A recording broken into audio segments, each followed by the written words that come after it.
Good morning, everybody. Welcome back for another Saturday morning live stream. Do I look tired? I am tired. Like, tired. Oh my gosh. If anyone out there right now has a cat, you know that the worst sound in the world is a cat licking plastic. It is the most infuriating sound to ever exist. Because, of course, if you have a cat, you love your cat. And that sound just makes you panic. Because you think, oh my god, my cat's going to eat a plastic bag. It's going to die. My cat last night would not stop licking plastic the entire night. I have had maybe 5 minutes of sleep because he would not stop. I would go find whatever he was licking and go throw like a towel or a blanket over it, and he would find something else. I had to lock him out of my fish room because he found my stupid bag of Indian almond leaves. Like, oh, that cat. I just want to murder him this morning. I love him, but I want to murder him. I'm so tired. Good morning, people who are showing up. I see you. I do. I see you. It has been a week. It has been a week. Overall, most things are good. The bettas are healthy. The guppies are healthy. What is going on with my hair? I don't know. It's too long to be put in a ponytail anymore. I'm tired of it. Like, most things are good. The guppy that had dropsy last week is not good. It's gone. It's gone. She made it about 4 days. But, like, I'm not surprised. Because if you guys have ever dealt with dropsy, you know that it has a very, very, very slim survival chance. Like, tiny. I think like 1% live. Dropsy is almost a death sentence. And every time we've dealt with it in the past, nothing has survived. But every time, there's this little hope. Every day they survive, you think, oh, maybe they'll make it. They're not dead yet. And another day will pass. They'll think, oh my gosh, even better chance. Maybe they'll survive. 4 days in, she was doing so good. Her pine coning was going away. She was acting really active. She still didn't eat, but like she was also super, super pregnant, so I figured she probably wouldn't. But nope. Day 4, she's gone. Rip the guppy in the window that had no name. But otherwise, everything's good. Except for my anxiety levels. You guys, I'm freaking out this week. And my cat is outside the door meowing, and I'm not going to let him in because I'm still mad about the plastic. Hi, beautiful. Your cat is very sad. I know, he's very sad. He's not allowed in. I'm mad at him. What did you do? The plastic. All night. No. Very loud. My daughter's at the door. Because my cat is sitting outside the door crying. Don't care today. I don't care. I need my coffee. So this week has been like really anxiety inducing. Can I talk today? Maybe.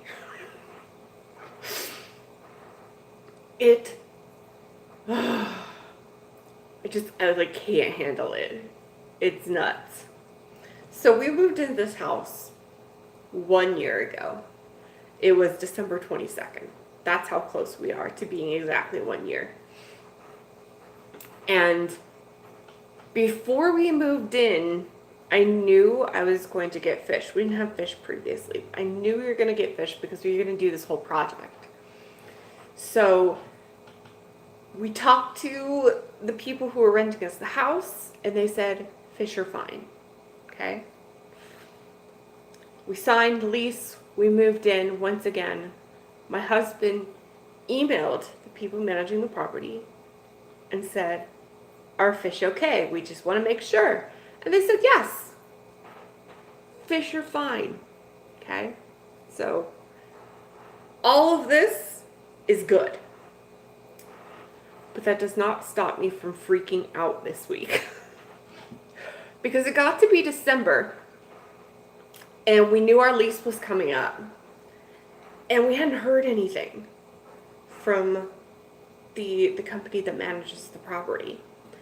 And we also know that about a month into living here, the owner of the house decided she wanted to sell it. See my face? So we asked about buying it. We're like, we don't ever want to move again. We love this house. You know, what do you want to sell it for? Fully intending to buy this property. And we never got a reply. Nothing. Heard nothing. No even, oh, I got to think about it. Nothing. So when our lease came up, we're like, what if she sells it out from under us? Because we know she wants to sell. Our lease is up this month and we haven't heard anything about renewing our lease. Like, is this lady going to sell the house out from under us? Because it happens. It can happen. Sometimes landlords are shitty. So we were already freaking out. The good news is they're not going to sell it out from under us. Thank goodness. We finally heard from the property people. Good morning, Silverstream Bettas. I'm just telling a short story about why my anxiety levels are like here, way up there today. So we hear from the property management people. They're like, okay, we want to renew your lease. We can get it signed this next week. But we have to do a walkthrough of the property. Now, if you know me, and you have seen this fish room, you know why I'm anxious. Because when landlords say, yes, you can have fish, they're thinking maybe 2 tanks. Maybe 3 tanks. A lot of landlords have like restrictions on how many gallons of water you can have in your house. I've heard horror stories. So my immediate thought is, oh my God, they're gonna look at my fish room and be like, no, you can't renew your lease. So I'm freaking out a little bit. But then you also have to consider the fact that we have a whole nother room other than this fish room, just down the hallway, that has 108 jarred bettas in it. So you know that their first thought when they walk in is not going to be, oh yeah, I'm going to walk into this spare room and see 108 individually jarred fish. Like, no matter who you are, if you're not used to breeding bettas, that is a staggering image to just walk into a room and see 108 fish individually jarred.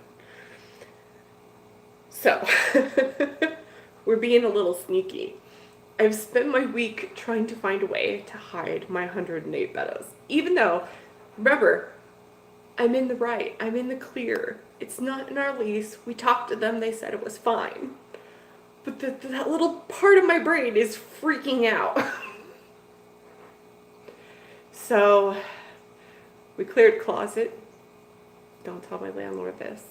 We cleared a closet and we put all the jars in there. And then we got like linens, and board games, and boxes we haven't unpacked. And we have hidden the jars. 108 of them. Because if I could just take that image away, maybe we'll survive this lease renewal. Oh my God. They're coming Monday. And I can't do anything about this fish room. I can't hide this fish room. You guys have seen this fish room. There's 17 tanks in here. So I just kind of have to hope that they're like, okay, it's all right. But my anxiety level is like here. Because I'm already an anxious person and I'm freaking out that they're going to be like, no, when we said fish, we didn't mean you can put a whole entire fish room on the second story of the house. So yeah. No sleep this week. Plus the cat in the plastic and worse sound. Let's see. Reading chat. Silverstream Betta says, my sister is my landlord. I don't know if that's good or bad. She came down to inspect how many tanks I have not too long ago. Someone exaggerated how many I had and it pissed her off and she came down and said it was fine. Well, at least she's your sister, so I feel like there's a little bit of leeway there, unless it's a really terrible sister. That happens. I'm the youngest of 6, I understand. Oh my god, why would somebody do that to you, though? I'm pretty OCD. But, like, I love my fish. Like, what a terrible person to, like, just, like, exaggerate like that and, like, try to get you in trouble with your own family member. Like, I hope it wasn't a friend. If it was a friend, I hope it's not still a friend. Because that's just a terrible thing to do to somebody. Oh my god. Smoke detectors are another thing in this house I'm freaking out about. So when we moved in, this is a new property. This entire neighborhood is only 5 years old. We came from a house that had no smoke detectors. It was very old. My landlord didn't replace them. We lived 11 years with no smoke detectors. We moved into this house, and there's a smoke detector in every room, which is cool. It also has carbon monoxide detectors. The carbon monoxide detectors are not cool. I hate them. I hate them so much. They're set up on a system where there's one upstairs and there's one downstairs, and if one of them goes off, the other one also goes off. And there's something faulty in the wiring. And when we first moved in, just about every week, in the middle of the night, always the middle of the night, one of the carbon monoxide detectors would freak out and go off, which then made the other one go off. And we would spend like 20 minutes trying to figure out which detector it was that is setting them both off, climb up, and reset them. To reset them, they then have to go through a cycle where they will repeatedly go off for about 5 minutes in the middle of the night. It is the worst thing ever. It happened about 4 times. And when we looked up, we were making sure that it wasn't like actual carbon monoxide. No, it had an error. It did this about 4 times when finally we were like, we have had enough. We undid all the carbon monoxide detectors and took their batteries out and detached them. Because I would rather die of the carbon monoxide. I don't think it's going to happen, but like there was nothing else we could do. Our property management people are really terrible about fixing anything. We have been waiting an entire year to get our front door and our doorbell fixed. There's a gap under our front door. Leaves and lizards come in under it. Like, it's that much of a gap. And our doorbell just flat out doesn't work. So we've been waiting an entire year for them to fix this. They're coming on the 14th. We moved in the 22nd of this month. So yeah, an entire year for that. So like the carbon monoxide thing, we were just like, yeah, they're never going to fix that. Unplug them all. And now they're going to come in here and they're going to be like, why is that not plugged in? I'll tell you why it's not plugged in. Because I cannot. With the lack of sleep, I cannot.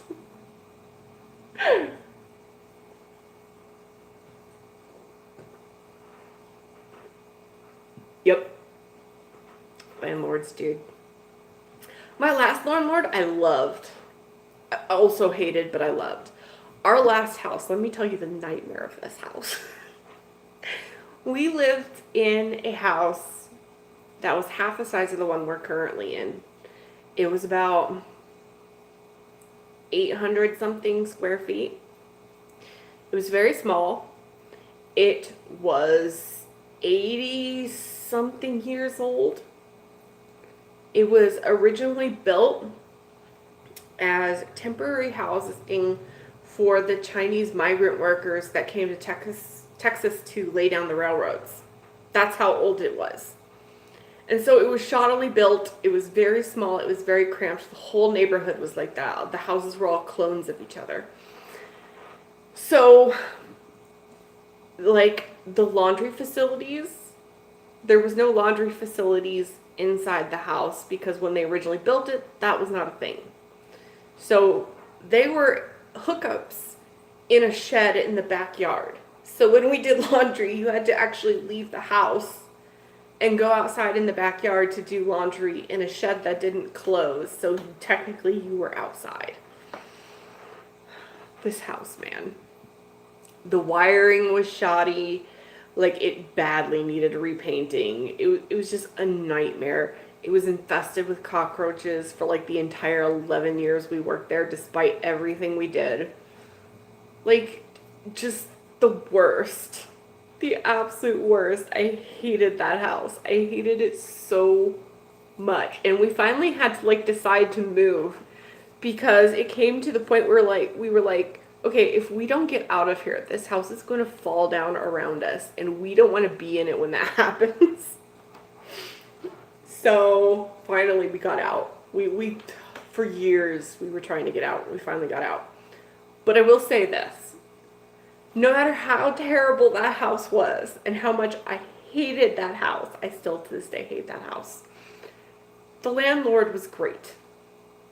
When we moved in, he told us that the previous residents had been there for 8 years. And because they had been there for 8 years, he waived their entire security deposit. He just gave it back, no matter how much damage they did to the house, because they lived there for 8 years.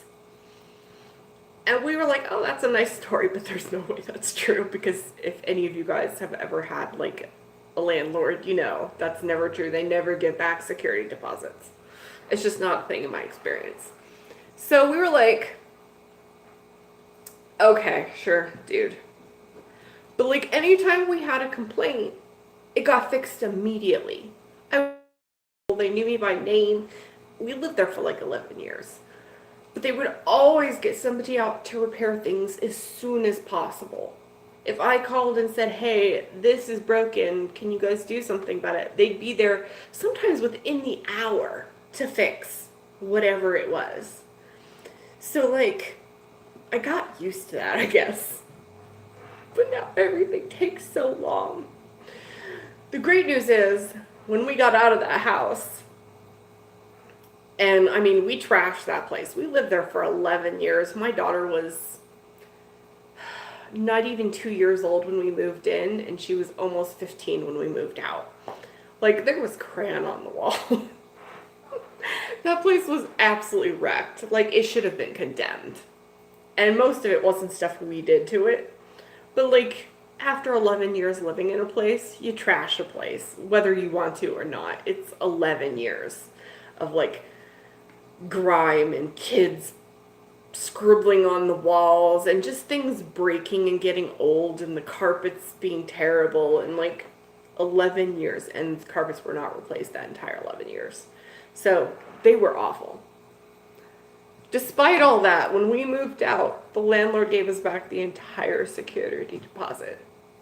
It was the biggest shock of our lives, and we were so excited because we didn't expect to see any of it.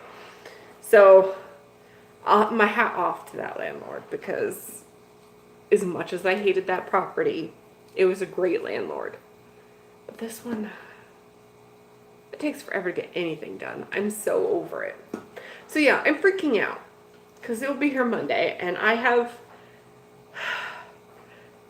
cleaning to do and the hiding of fish. I have to do water changes on this entire room and all of the jars before they get here on Monday.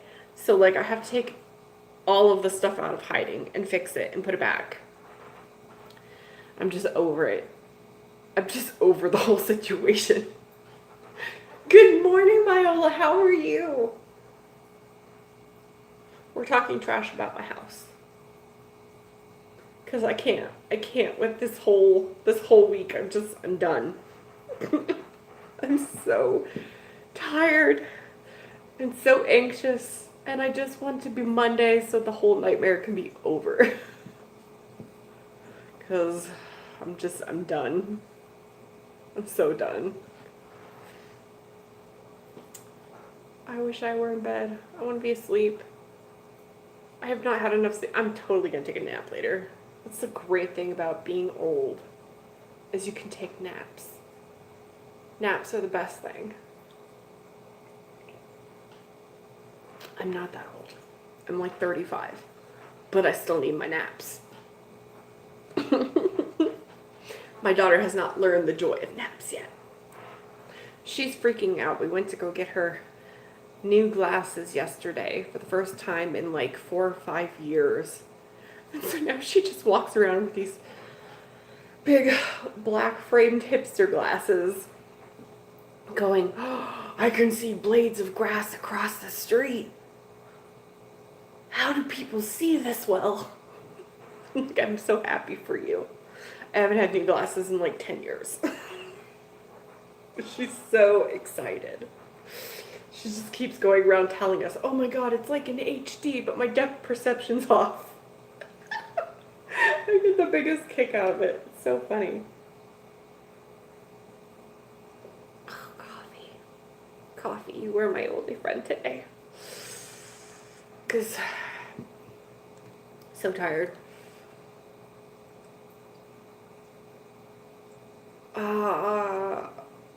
Me too. I went to bed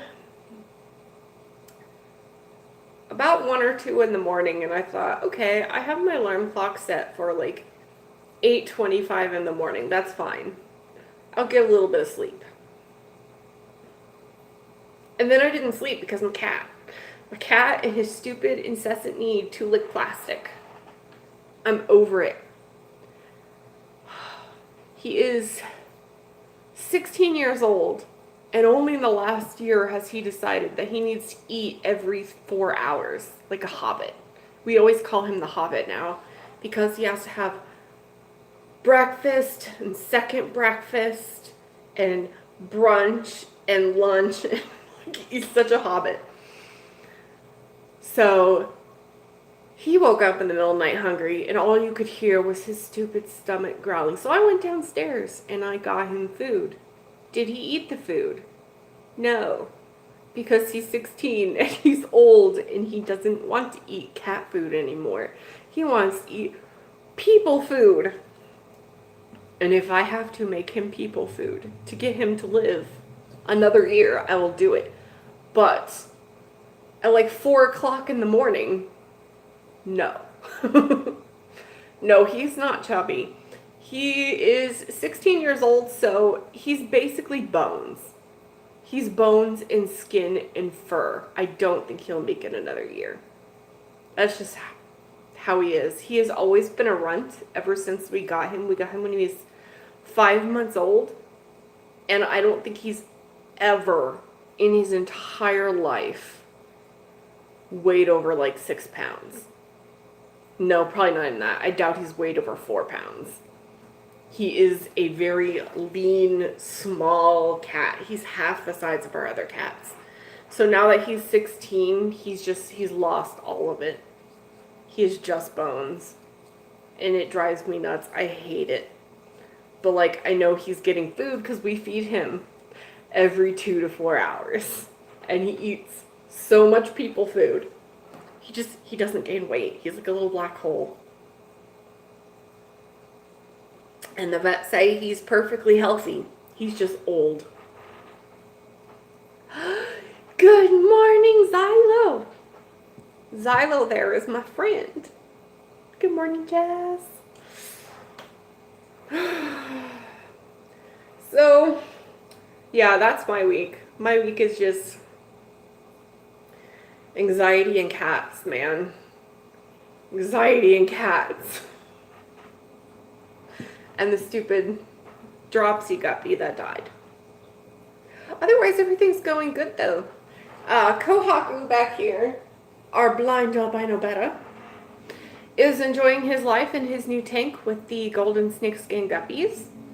He runs into snails a lot because he is very, very blind.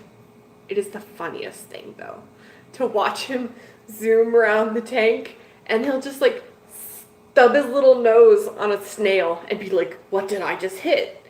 And then he'll nose around a little more and he'll run into a plant and be like, "What is that?" And then he runs into the glass because he gets really excited, and he'll go really fast and he'll jam his face into the glass, and we're just like, "What are you doing?" I don't think he knows he's blind. But he's really good at finding his food, which is good. At first I was worried about putting him in that tank because generally you don't put bettas with guppies that are going to have fry because they'll eat them. That's what bettas do. They eat fry. They'll do that.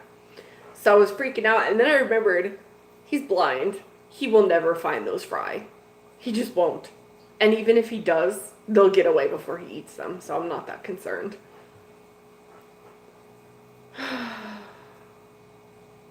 Oh, that's so sad. I'm so sorry, Silverstream Bettas. Sometimes that happens.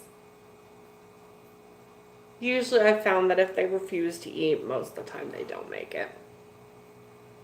And it sucks. That is just, sadly, the fish keeping hobby for you.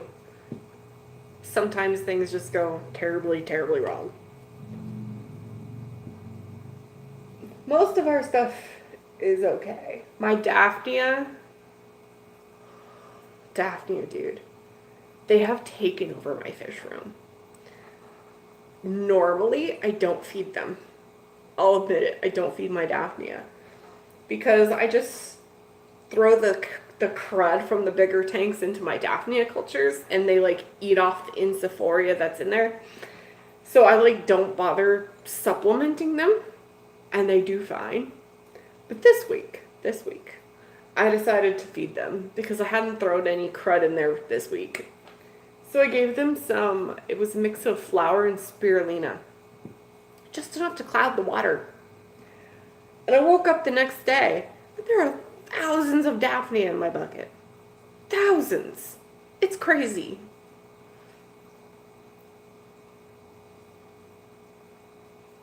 Aww. I don't have any imported bettas. All of mine are Petco bettas. But they seem to do really well, despite being from Petco. All of mine are really hardy. Minus the first two that we lost to dropsy within like the first couple of weeks we got them.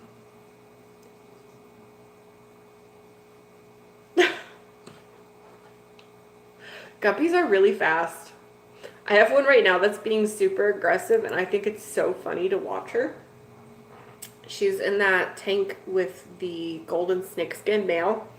We put 6 blonde yellowtail females in there. And one of them is super, super, super pregnant right now. So she looks like a little marble swimming around. But I think she's very close to having her fry, probably in the next couple days, because she's suddenly gotten super aggressive. She chases the male, she chases the other females, she doesn't want them anywhere near her, and she's claimed this little corner of the tank, and anytime anybody gets near her, she is after them. She will even chase the betta if he somehow finds his way into that corner. It's the funniest thing to watch. Oh my god, you bought 12 and most of them were DOA? That's awful. Oh, I'm so sorry. Good morning, Passion for Bets. How are you? Ooh, I miss Betta Fry. I miss Betta Fry so much. I really want to breed my bettas again, but I have to get rid of those 108 bettas first because I can't. I can't put any more jars in there. My mind will explode. Because water changes are already hard. 108 jars every other day. I feel like I have mastered the water change. But like I'm over it. Oh no. Silverstream Betta says 6 DOA, more died of a parasite the transshipper contaminated them with. I was left with 3, but just lost Jasper and Bismuth, and my camera's in the way. Hold on, I'm moving you. No, Peridot is the only one left. Oh my god, that's so sad. That's terrible. Good morning, Hallie. If you guys remember, Hallie there is my twin sister. Hi, sis. Aw, Merry Christmas. Say hello to Keo and Bunny. Her kitties. They're so cute. This is an eventful morning. Good morning, Blue Waters. Have I sold any more bettas? No, because we stopped shipping for the holiday season. And I'm so glad I did, because I've heard some real horror stories lately. Like, the week of Thanksgiving till about the second week of January is a no-ship zone. Because between the really cold weather all over the U.S. and holiday delays in shipping, it's not a good idea. Like I said, I've heard so many stories in just the past week of people who have ordered bettas and they're coming in a week to 2 weeks late and dead. So I'm glad I stopped shipping when I did. But you know, after the second week of January, shipping will be back open. Feel free to buy a fish. I have lots of fish.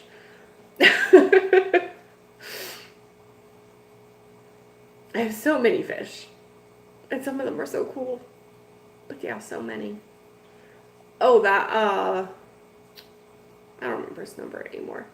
That one fish we had that had a swim bladder issues going on. All fixed. All fixed.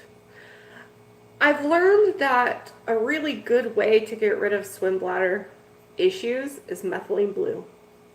It is my go-to for so many things, but I don't know. We've just discovered the last couple we've had, I was like, I don't know what to do for you. So throw some methylene blue in, and like anywhere from 2 to 6 days later, they're over it. It's gone. It's great. I love it. Methylene blue. You need it for your fish room.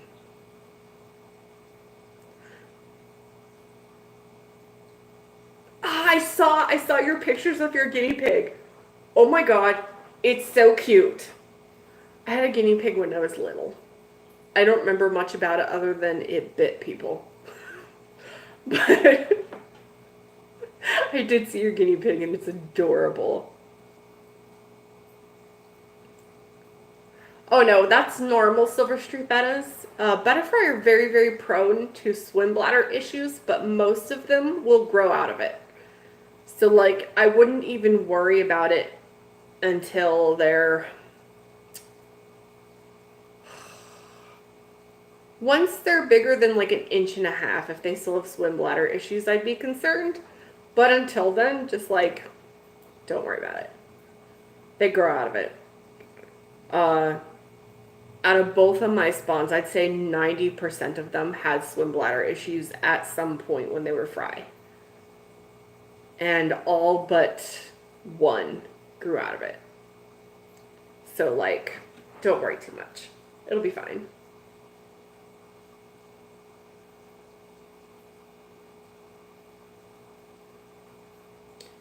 Yeah, mine didn't like us. Not that much.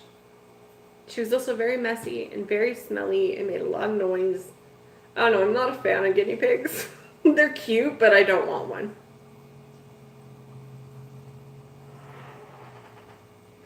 I don't know, I've had a lot of pets in my life. Because we kind of grew up in the woods. So I've had some very, very unconventional pets. Good morning, Rob. How are you? Good morning, HC Aqua. Now everybody shows up. We're like half an hour in. Come on, you guys. Be morning people. I haven't had sleep, but I'm still here.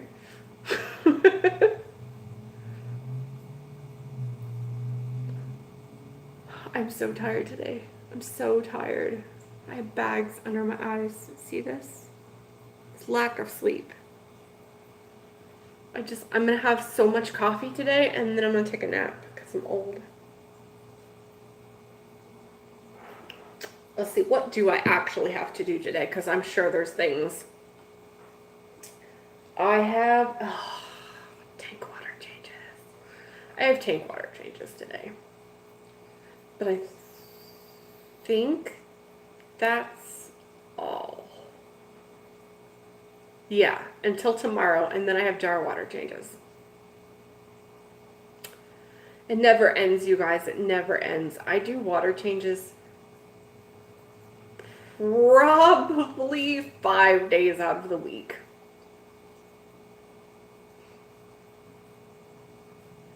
I may be a youngster, but I feel old.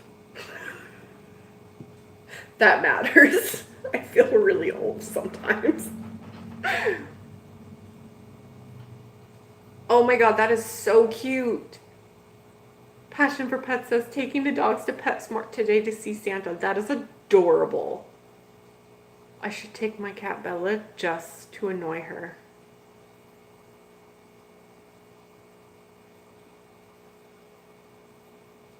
Oh my god, 21 every day? I feel so sorry for you, Rob. How do you do it? That's a nightmare. I have 17 that I do twice a week, and then I have 108 betta jars that I do every other day. But I don't know what I would do if I had to do all of my tanks every day too. No, that's just, nope.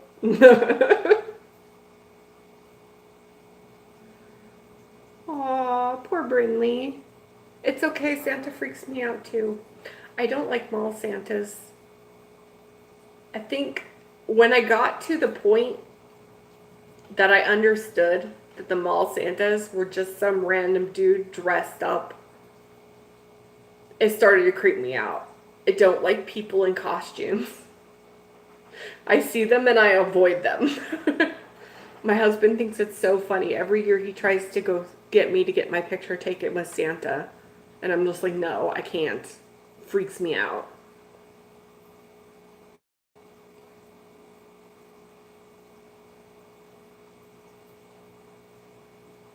Yeah, that seems like that would be a lot of water. I mean, I change a lot of water already. But that seems terrible. Oh. I tried the whole breaking up my fish tank routine, so I did a couple every day. And I decided it wasn't for me. I would rather do them all at once and have days off. That's just too much. I don't have that energy in me.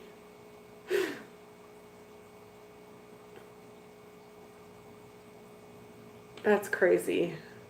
My hat off to you. That's a lot of work. I thought 17 tanks was bad. But at least it's only twice a week. I do 50% water changes twice a week. And even as it is, it takes me a couple hours. But that's absolutely nuts. Absolutely nuts. Did anybody have anything cool happen this week?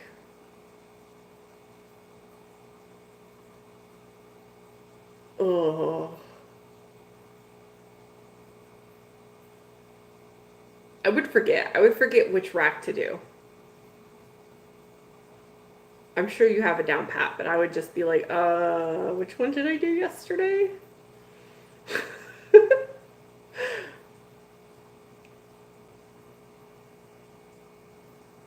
That's just nuts. Nope.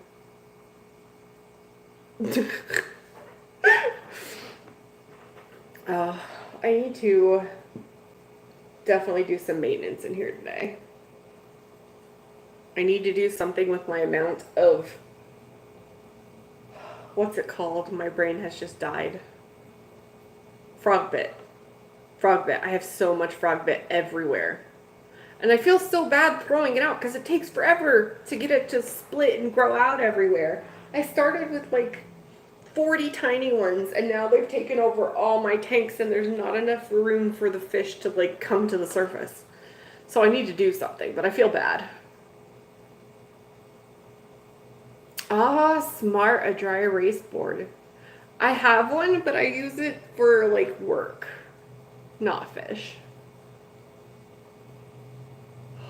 If it wasn't winter, I would totally send you some. Remind me once it's not winter. Because I have so much frog bit. Like, let me see if I can move this camera. Detach you from my desk. Frog bit. More frog bit. More frog bit. It's in like every tank. There's so much of it. So much. Oh, you're in Canada. I can't ship to Canada. Why? Stupid mail system. I wish it was easier to ship that kind of stuff from country to country. I mean, I understand why it's not, but it's like really inconvenient.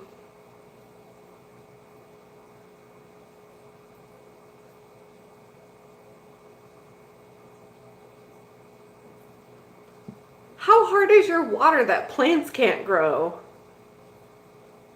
That's nuts. Good morning, Chris Fishroom. And good morning, Jordan. How are you guys? Good morning, Sickly King. Everybody's showing up late today.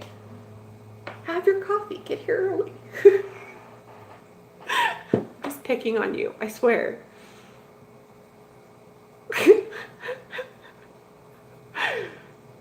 I'm so tired. I'm so tired. So everything is getting to be funny at this point. I just can't with life today.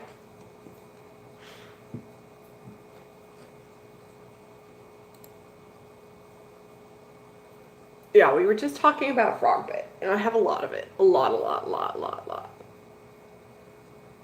Ridiculous amounts. I don't know. Maybe I'll make some Snello out of it and see what happens. I do that with duckweed, and they seem to like duckweed. Maybe they'll eat frog bit. I do like that kind of tower. My brain just died. That made no sense. That kind of tired. I need more caffeine. I can't, you guys. I do have omnivores. I have guppies. Guppies eat anything.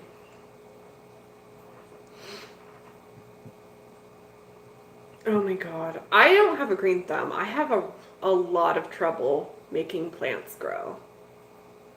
My water is at like 7.4 hardness out of the tap. It seems to do okay. I don't dose it with anything, but the only thing I can get to grow is like frog bit, anacaris, and what is it called? Brain death. I can't remember. There's another plant. I can't. You guys, my brain doesn't work today. Wow, duckweed doesn't even grow? That's bad. Wow. No, not Val. I can't. Hornwort. Hornwort I can grow. I need more caffeine. You guys missed it, most of you, but like, I have not had any sleep. The anxiety is eating me alive this week. And my cat last night decided to lick every plastic bag in existence in my home. So I spent the entire night laying down and getting up to go find which plastic bag he was trying to eat and get rid of it so he wouldn't eat it. And then I'd go lay back down, and not 2 seconds later, he would find another plastic bag all night. And cats licking a plastic bag is the worst sound in existence. It's so incessant. And it's so loud, and all you can think is, oh my god, they're going to eat the plastic bag and die. I have to stop them.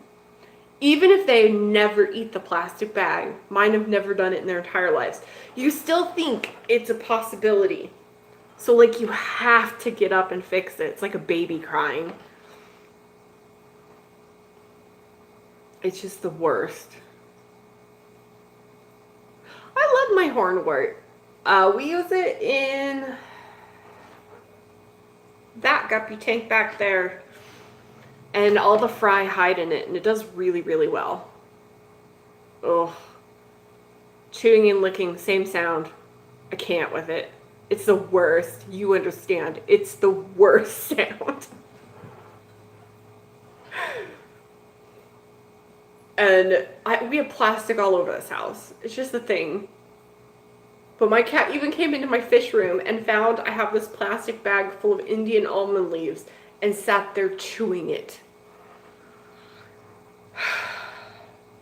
Everything. Plastic.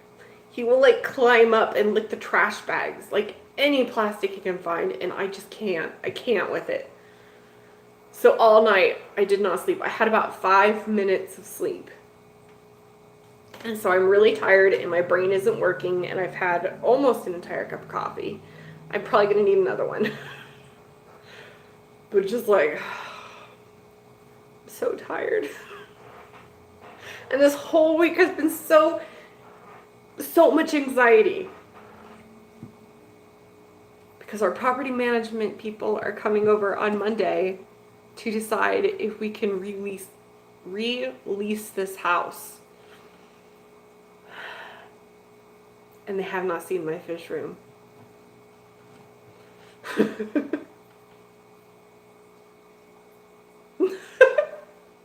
I don't know. I can ignore kids. Maybe it's because I have one. I've learned to drone that noise out. But my cats aren't smart enough not to eat a plastic bag, so when I hear it, I have to stop them. It's like when you hear a baby getting into something you know they shouldn't be getting into, you can't ignore it. Because you know bad things are about to happen.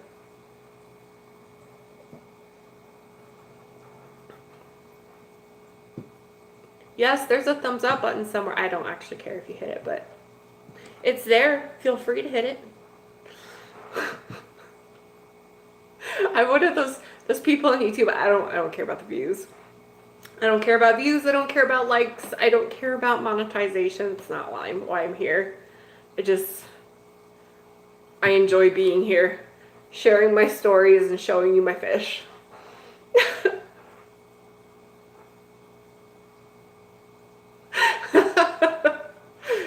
Oh my gosh. Yeah, that sound it's one of the worst sounds in the world. And I have 3 cats, and they all do it. And once a cat starts to do it, they never stop. Just over and over. My cats will do it for hours. I can't with that sound. So today I kicked him out of my fish room. He's not allowed in here. I'm so angry. Because I'm so tired. So tired. And he just wants to cuddle, and I'm just like, I can't with you today. Oh, that's cute though.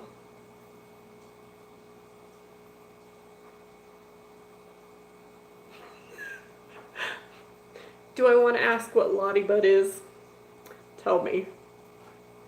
I'm assuming it's a dog, but like, what is it?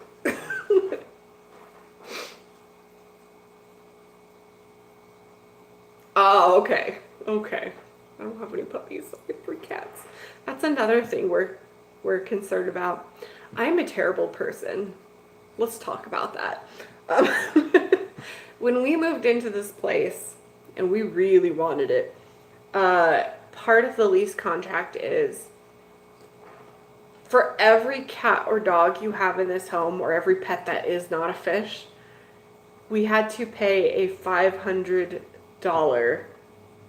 pet deposit.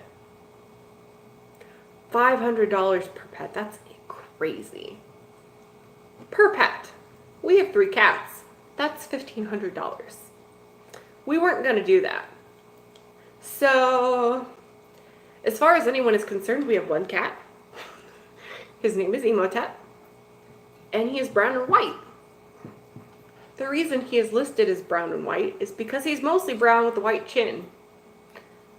Our second cat, Bella, she is also brown and white. Our third cat, Buffy, is mostly white with brown. So if anybody sees them, they're the same cat. But like, there's no way my cats are gonna do $500 worth of damage to this house. They don't. They don't claw anything. They don't. The blinds are like this really hard, tough plastic, so they're not gonna ruin them. There's no damage they're gonna do to this house that can't be cleaned up. So, $500 per animal is insane. So as far as anybody's concerned, we have one cat. One. The good news is, one of them is deathly afraid of people. So anytime somebody even comes near the door, she runs for her life and hides under a couch. No one outside of our family has ever met her because she does not come out. The second one is iffy. Sometimes she'll deal with people, and sometimes she goes and hides with the other one. And then there's Emo, and Emo's deaf, so he never realizes that there's actually a person here. So we're gonna try and hide the other two cats on Monday. I'm hoping they won't be here very long, and I'm hoping they won't be here very thorough, and maybe they won't notice that there's 3 cats. I'm a terrible person. We are lying so much this week. But come on, $500 a pet is unreasonable. We pay like $1,300 in rent for this place, and they want to add another $1,500 pet deposit on top of our security deposit. So like, no.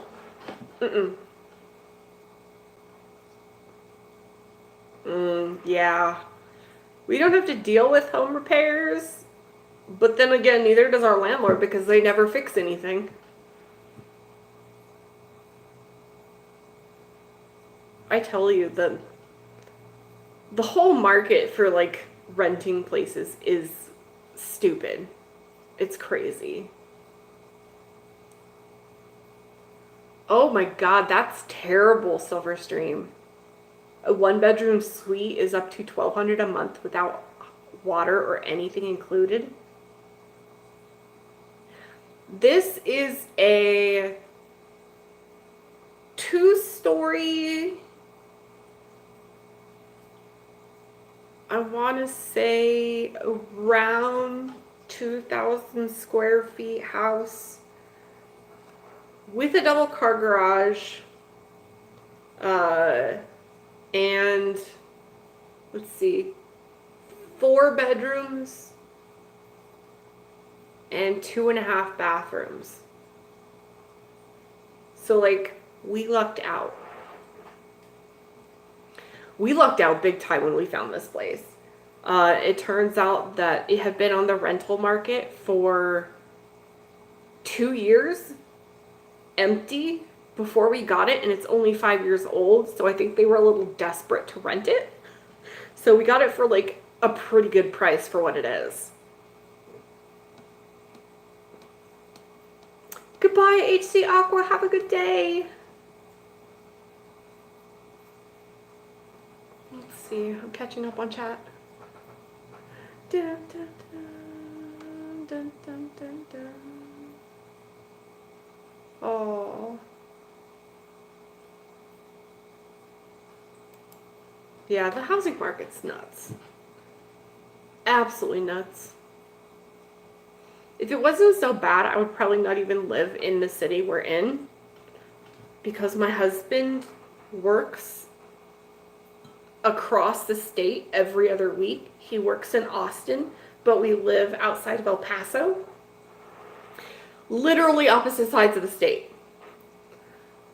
But we can't live in Austin because the market there is so crazy. It's so expensive to live there. It's absolutely nuts. So instead he flies out every other week, which is somehow cheaper. Ugh. That's nuts. All of that is nuts. Absolutely crazy. How do they expect people to live. I don't know. It's just, the economy's so bad right now. It's just absolutely insane. I remember when I was growing up and it was like the 80s and the 90s. If you still lived at home with your parents past the age of 18, it was kind of like frowned upon because people were like, oh, you're mooching off your parents, because everyone could afford to move out at that point. But nowadays, it's completely different. Almost no one at 18 gets to move out of their parents' house because the market is so bad and the economy is so bad, and kids just can't afford to do that anymore. I already told my daughter if she wants to live with me, she can live with me forever. Because it's just impossible anymore. Yeah, unless you have like 10 people renting a house.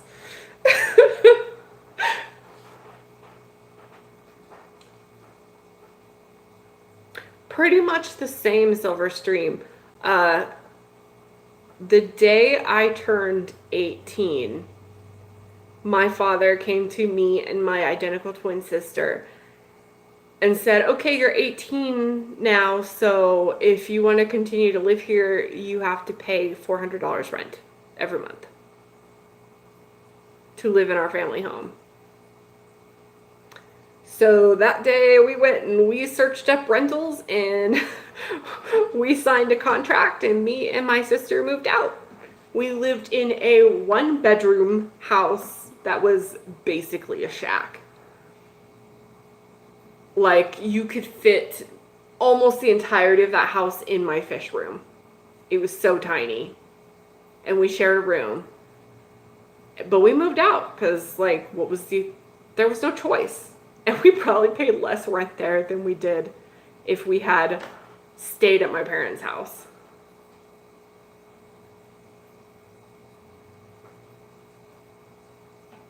Aww.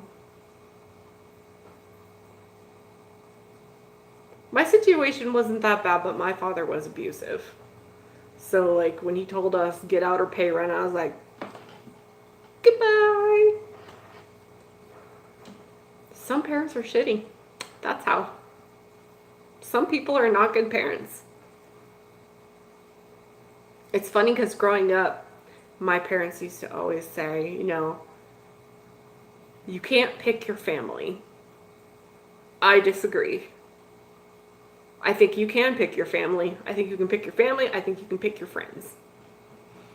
If someone toxic is in your life, it doesn't matter how blood related they are to you, get away. Because you do not have to live with that. I wish I had known that back when I was a teenager. But in this world, there are just shitty people.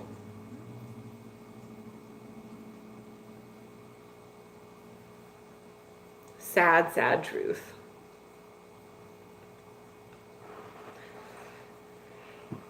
And even to this day, I don't know, there's this thing in the back of my mind where I look back on my family and sometimes I'm like, oh, well, I have to get along with them. They're my family. I'll deal with them.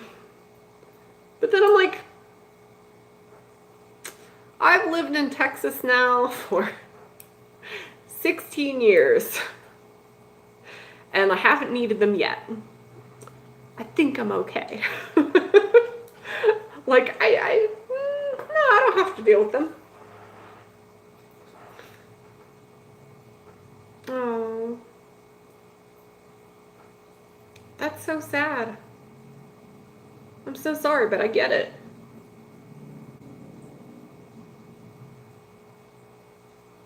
I grew up in a really terrible situation as well. Not like yours exactly, but it was pretty bad.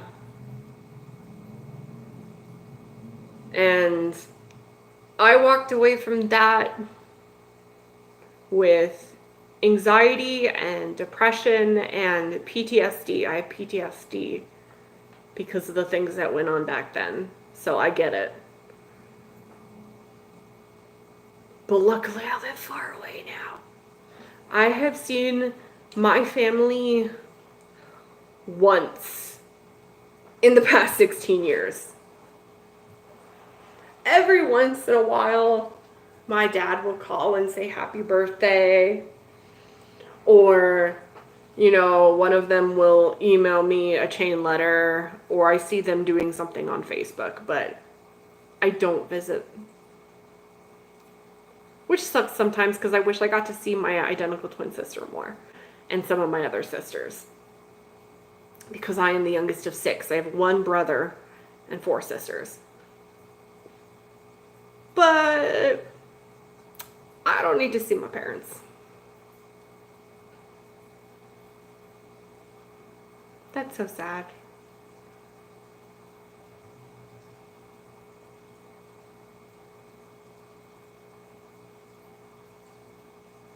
No.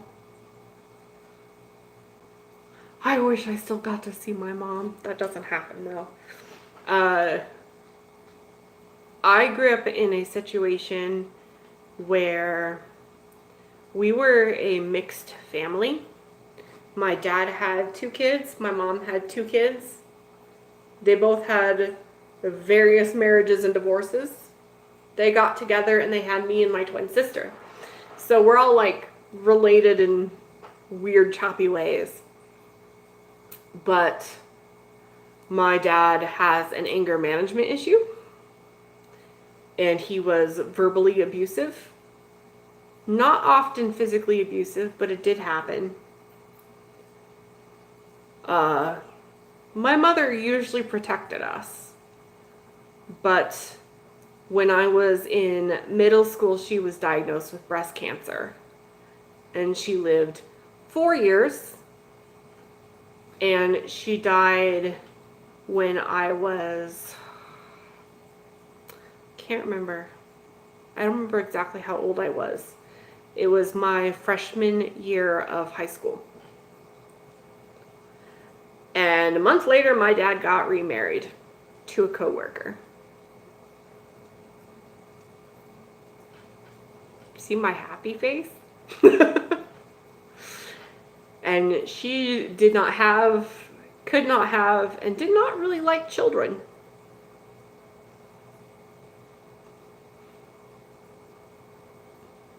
That is sad. Mine happened so long ago, I'm okay with it now. But growing up, that was hard. I don't know, Viola. I don't know.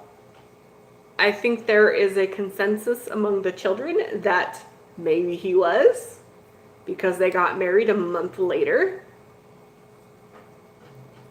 But yeah, my mother died. We moved out of that house and in with the other woman, and then they got married within the span of a month. And we tried really, really hard to like her, and she's not a terrible person. She's really not. But she's also not very understanding. Her favorite saying in the world is, "Sucks to be you." So anytime we complained about anything as teenagers, it was, "Sucks to be you." That's the kind of person she was. So I hate that too. I hate that so much. Some people, man, some people are not worth it. That's why I always have this saying that even if people are blood related to you, if they're shitty people, get them out of your life. You are not required to like your family. You're not required to even love your family. If someone doesn't treat you with respect or like a decent human being, they don't deserve to be in your life. They just don't. Get away from them. I know it's tempting to be like, oh, but they're related to me, they're my sister, they're my brother, they're my parents. No, you don't have to deal with it. You just don't. Some people do not deserve you.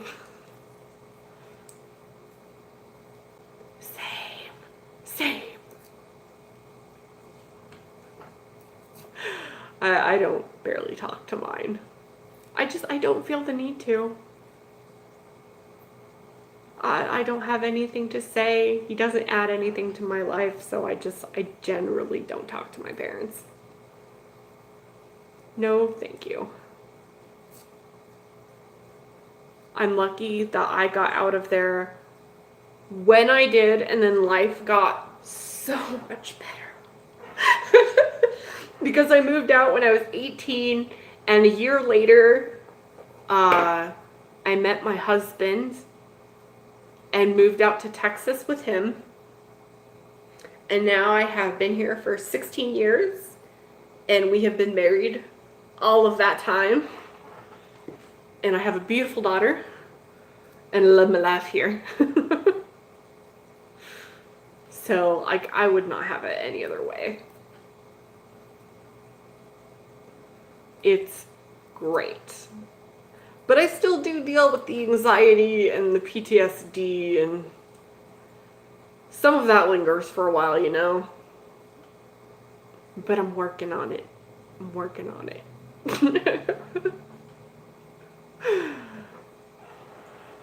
Agreed. Fish are my therapy. I have so many fish. I love my fish. No, I love animals in general.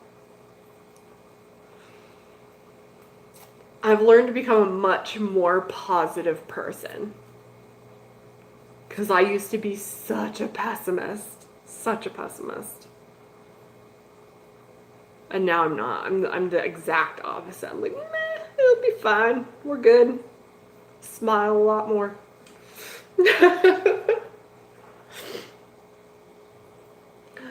You guys, it is 10:07 here. Good morning, Pro Tim. How are you? This stream is all over the place this morning, as it usually is. Feel free to topics. We're over our time, but we're never on time, so unless after me, we'll just talk some more. I'm so tired. I just need more coffee. Because I can't with life today. And I'm out. I'm out. I do have a little bit of stuff to do today. I have to do water changes, but otherwise, I don't think I have a lot to do other than clean my house because landlordy people coming over on Monday. I don't know if anybody else is or not. I haven't heard anything, but that doesn't mean anything to me because I never know when streams are going on. I know Sunday streams and that's it because I watch Dee's stream and then I watch Brain Death. Sorry, my brain's working really slow today. Then I watch JH. My brain today is not working, you guys. It's just not. I've had so many moments where I try to think of something and like just there's nothing there. I'm just so tired. I'm really hoping that sometime today we'll have baby guppies. I want to film them. Because I think we're super, super close on those yellow snakeskin guppies. Because that female is getting so aggressive and she was showing signs of getting really close to being in labor last night. So I'm going to keep watching her today and hopefully we'll have some baby guppies. I really want to get it on film. Because it's so hard to get shots of guppies doing anything ever. They never stop moving. They really don't. I've tried to get so many pictures of my guppies in the last couple days and it's almost impossible to get them to sit still. But it'd be fun to kind of show one going through the birth process. Punchy will be streaming today. What time? Oh no, your albino guppy. Yeah, I I've only ever caught one of my guppies giving birth, and I have thousands of guppies in this room. So it's really hard to catch them doing it.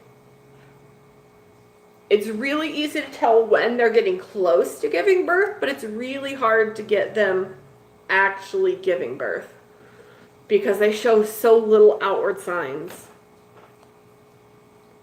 I don't know what IST is, but I will look it up. AM. That is a weird time zone.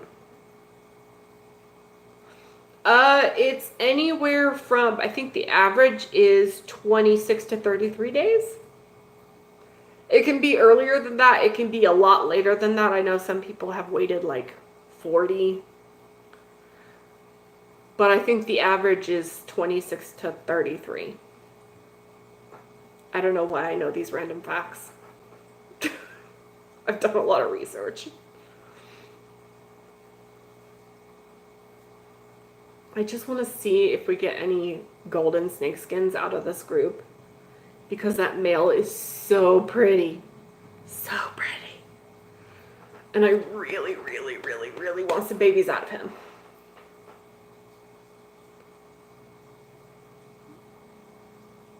Yeah, usually it's almost like clockwork. If they give birth like the first week of the month, they'll most likely give birth the next first week of the next month.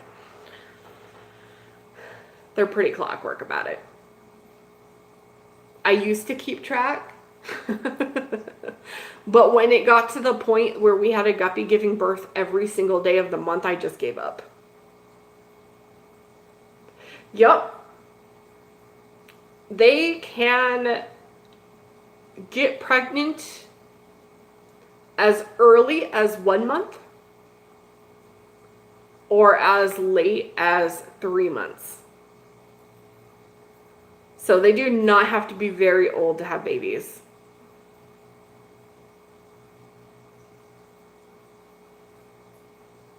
Yeah, guppies are, they are prolific. We started with 12.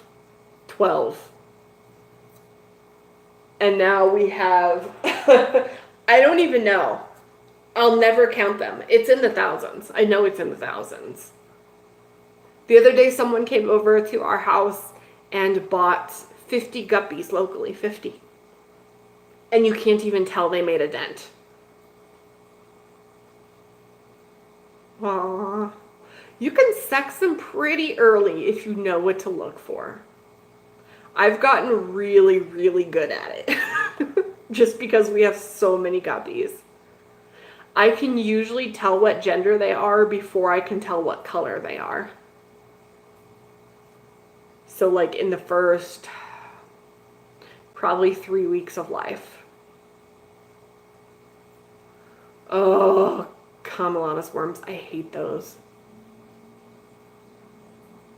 I hope your fish do all right.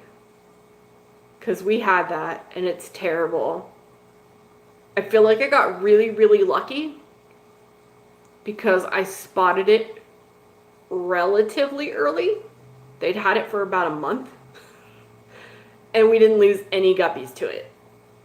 But I consider myself super lucky that that's how it went. Because I know there are people out there who have had Camelonis worms that have lost their entire fish room. Yeah, we got them with our guppies when we first started the fish room. There's a video on it somewhere.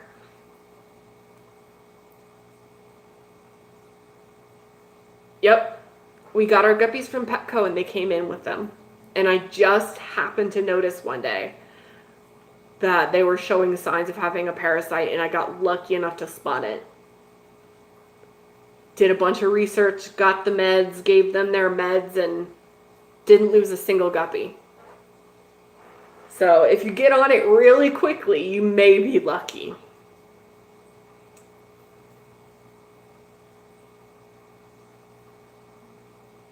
With the males, when they're really, really little, I found a way to tell. Before they get their brain death. Words, I can't with words today. Before you can visibly tell that they have their male organs, If you look at their anal fin and compare it to a female's will be slightly rounder. The male will have a sharp edge to theirs, like a 90-degree cut. Even though it looks very much like the female's, it'll be a slight difference, and you can tell that they're male. I got really good at telling. Also, the females, no matter what age they are, they will have a very visible black line that delineates their swim bladder from their organs. So even when they're really, really little, you can tell. You just have to know what you're looking for. We treated ours with levamisole. When I looked it up and did research on it, I found that there's like 4 or 5 medications they use for Camelottis worms, but a lot of them have become immune to some of the medications. And levamisole seems to be one of the few that have not shown any resistance to. So I contacted Charles Harrison, I believe. Yeah, Charles Harrison. He is a chemist. And you can buy levamisole from him really, really cheap online, and he will ask you a bunch of questions about the size of your tanks and whatnot, and we'll get you the right dosage. Yeah, you have to do it the second time. Just because of the life cycle of the Camelottis worms, the way it works, if you don't treat it that second time, it comes back. You have to treat it every 3 weeks. Twice. At least twice.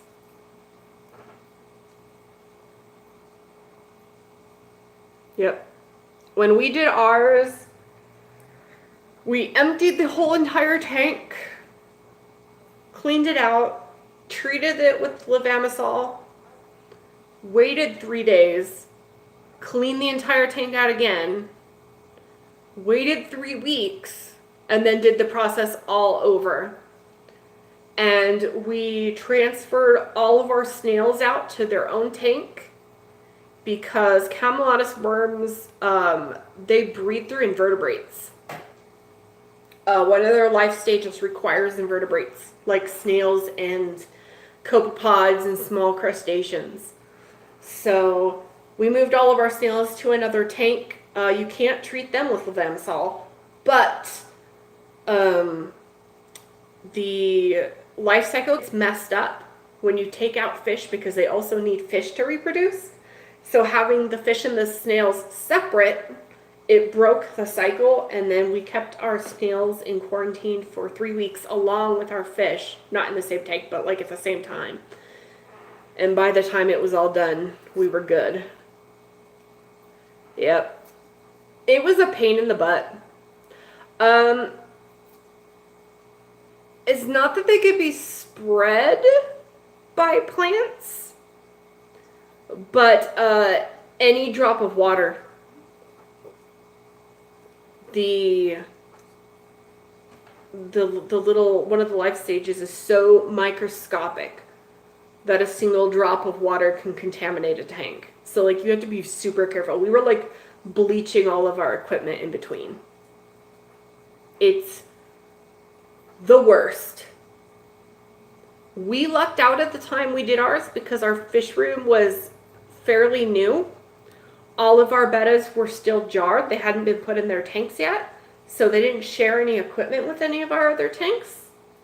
We had 1 guppy tank set up, and the snails were the only other creature in there. We didn't have plants. So it was really easy for us to like separate them out and go the whole, I think it's an entire 6-week cycle of having them completely separated. But yeah, it was a pain in the butt. And I think that's why so many people lose their entire fish rooms to it. Because once you get a contaminated tank, it's so easy to contaminate every other tank. And you won't know it because it's so hard to diagnose unless you just happen to see the Camelottis worms. It's a pain in the butt. It really is. It's one of the worst parasites, if you ask me. I don't know how we got so lucky to have all of ours survive. But I think if you check back my old videos, some of the first few videos, we have quite a few explaining the whole process and how we went through it. Yep, it's awful. It really, really is. And you absolutely have to follow the instructions and do it both times, because otherwise they live. It sucks. It really, really sucks. I hope we never get it again in this fish room, because I don't want to have to deal with it. I really don't want to deal with it again. Because it was a pain. Having to like bleach all of our equipment. We don't technically do that very often. We contaminate our tanks all the time in this fish room. Because now I know everything's parasite free and we don't introduce any new fish from the outside, so I don't worry about cross-contamination. Nothing here gets sick. But if I got new fish again, they would definitely be quarantined like a full 8 weeks. There's no way I would do that again. Ugh. Yeah, it's terrible. Yeah, ours came in on our guppies. And it's the absolute worst. And there's so few people who have had their fish survive it that it's really hard to find information. I had only barely even heard of what it was when we diagnosed our fish room with it. It's just one of those things, people get it and they just lose their entire fish room. I think not 2 weeks before ours got infected, there was someone else on YouTube who had gotten it. And that's how I knew what it was, because they had gotten it and they had lost most of their fish room. And I was just like, oh no. But we didn't lose a single fish. Incredibly, incredibly lucky. Because that shouldn't have happened. We probably should have lost several.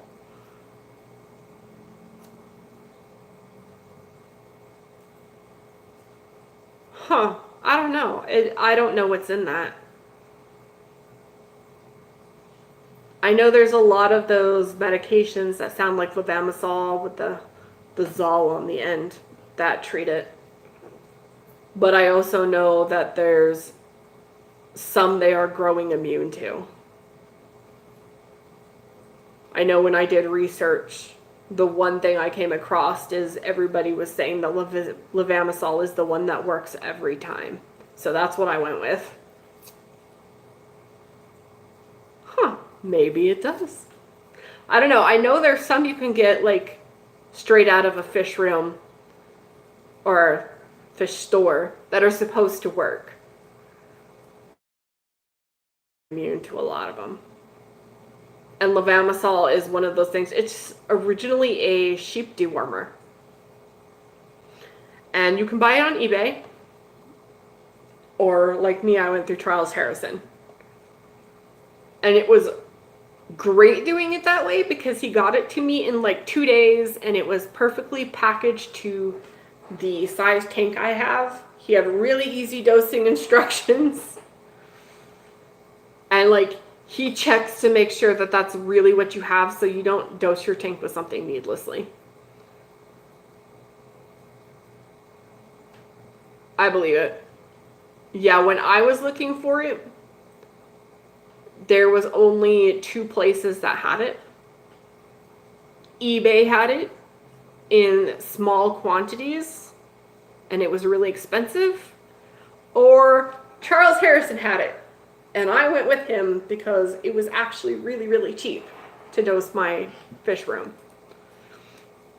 And he got it to me really, really quickly. So it was great. I haven't heard of that place. because I don't go to angel places. I'm a betta and guppy person.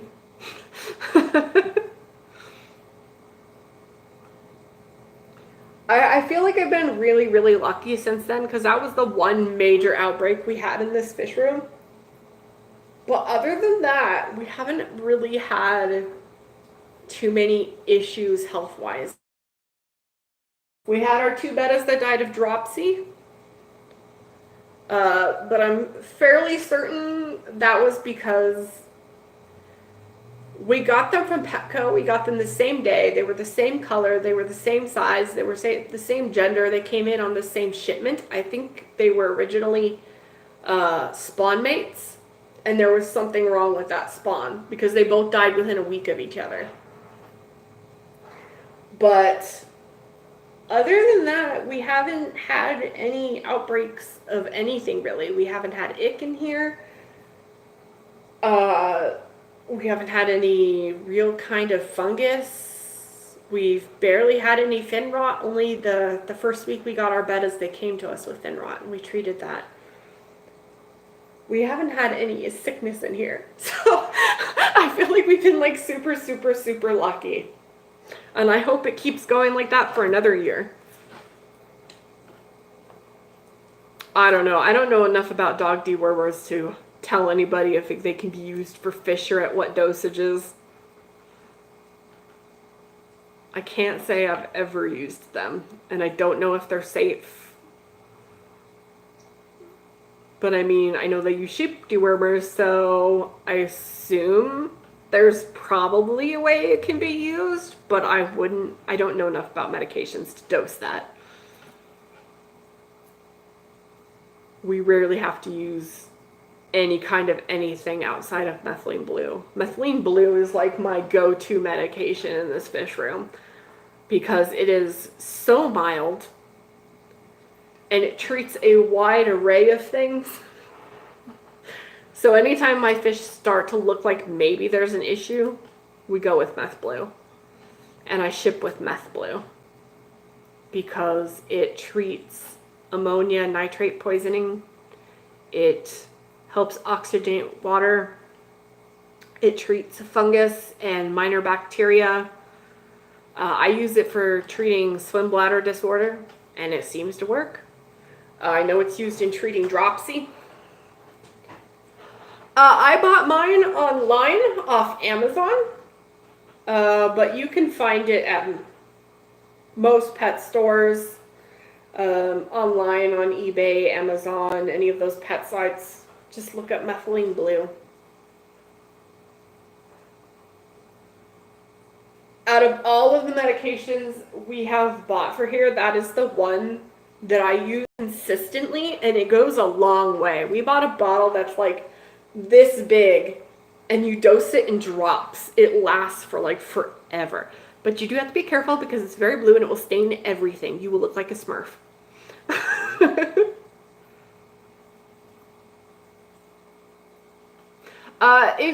There's several brands that carry it. What is mine? Where do I have it? I have it in here somewhere. Ah.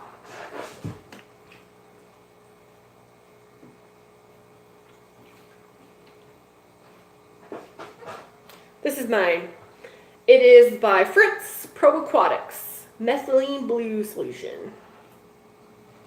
Let's see, what does it say? Effective fungus control, aids in general disease control. Used as a bath for ammonia poisoning. Used for shipping fish because it prevents disease spread and hemoglobin transfer agent, allowing more oxygen in crowded environments. I don't know, I use this stuff for everything. It's so good. Yeah, true. Yeah, I got mine off of Amazon. I know Ken's Fish. I buy a lot of stuff from there. They also carry this. And Ken's Fish has really good prices. So I always check there first. You can get most fish supplies there a lot cheaper than most places. It's my go-to fish store. But yeah, we generally keep a couple of different like antibiotics in here in case we ever need them. Luckily, we almost never have. But methylene blue is the one thing that I find myself always pulling out and using it. I like it because it's not super strong. It's safe enough that people in the betta hobby use it a lot for putting in their fry tanks to prevent fungus. So, you know, my thought is always, if it's safe for betta fry, which are notoriously iffy about their conditions, like, this stuff just, it's good. It's really hard to overdose it, even if you go over what they recommend. So I like it. That's probably true. I don't know about Canada. Canada is weird about their fish products, I've noticed. In America, we can buy a lot of things at the fish store that you guys can't get.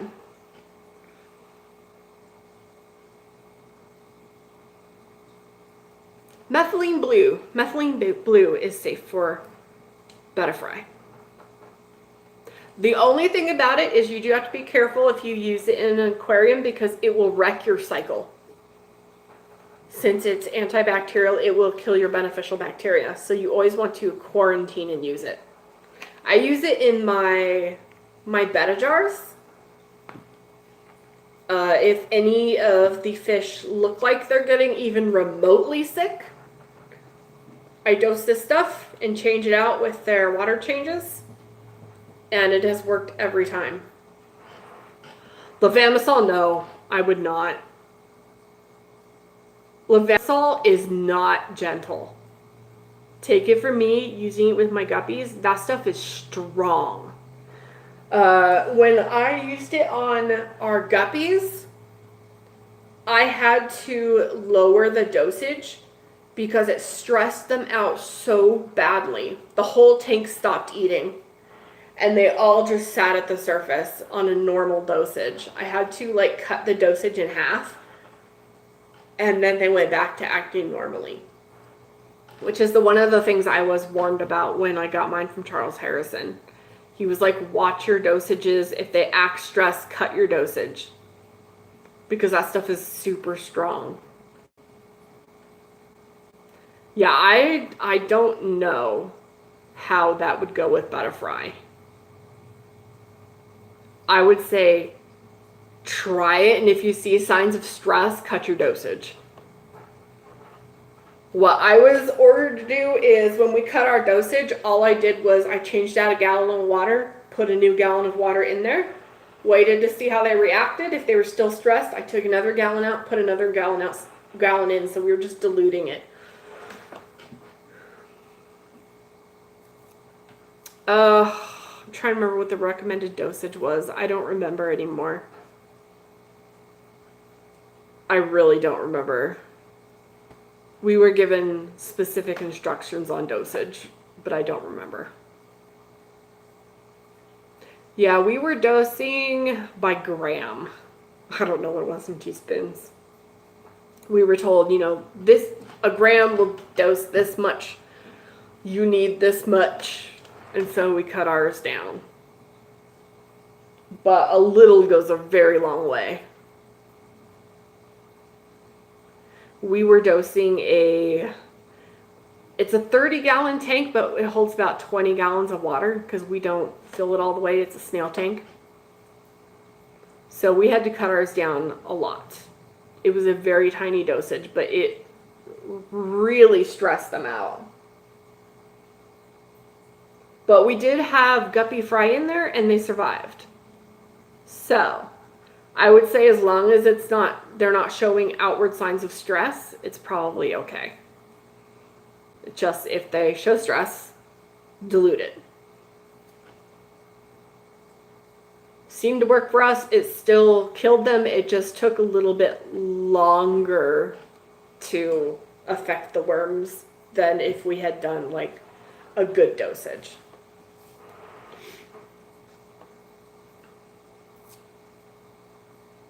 I don't know how we got on this topic. We're just talking about fish diseases now. Well, I guess it's good we talk about fish at some point. Ah, yeah. No worries. Yeah, those stupid worms. I hate those worms.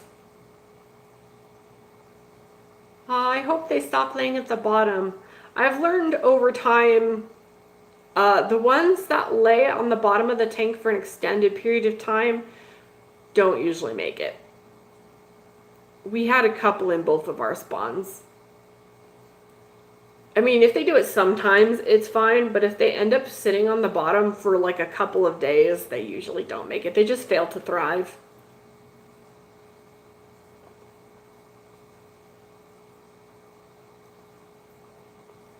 But that's normal.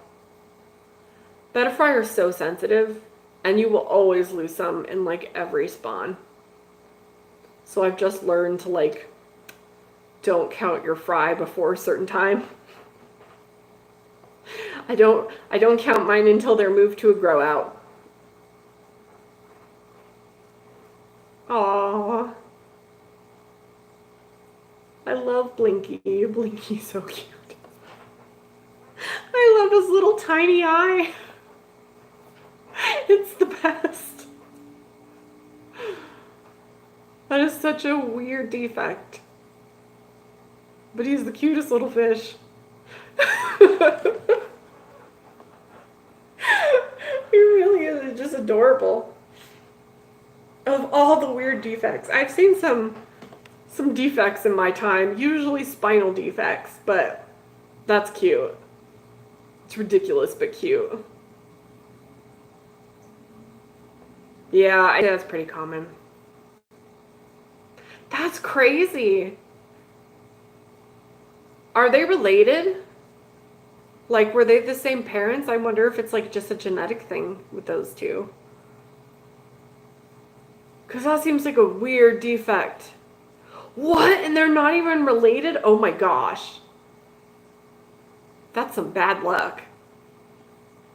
How weird. Yeah, I've never seen that defect before.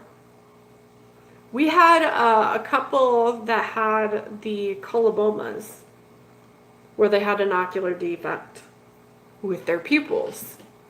But I've never seen any with like the tiny eyes. That's crazy. Absolutely crazy. We did have this one tiny little fry that had, I don't know, it was the weirdest little thing. We called it Pudge for a while. But it was this little fry we had that was white. Like you would think it was albino. The whole rest of the spawn was a completely different color than this fish. Itty bitty little thing. All white, very, very fat, never got up off the bottom of the tank. I don't know, you looked at him and you were just like, there's something wrong with you. It was, I don't know, malformed almost. Like, there was nothing you could look at it and say that it was definitively wrong. It just looked underdeveloped. And sadly, it only lived the first maybe 2 weeks. And then it passed away. I was really interested in seeing what it was going to grow up to look like, though, because it was just such a weird little fish.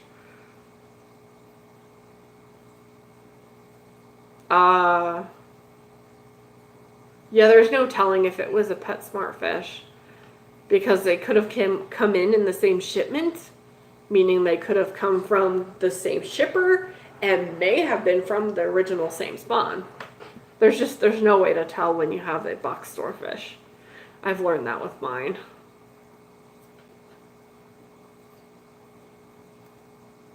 How interesting.